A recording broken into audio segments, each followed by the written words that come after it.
in the digital and data space, now, most of the bricks, most of the constituent parts are already there.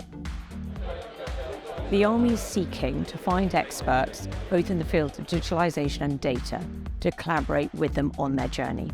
The ADDP 2023 is a really useful plan that helps set the direction for the Army and indeed to enable businesses to understand how to assist the Army on that journey. From a perspective of industry, it's very hard to always understand what the MOD wants to do. So these days are pretty essential to understand where their objectives and their priorities are. I'd be really keen to maintain the conversation on the DDP and how we as industry can enable it to happen.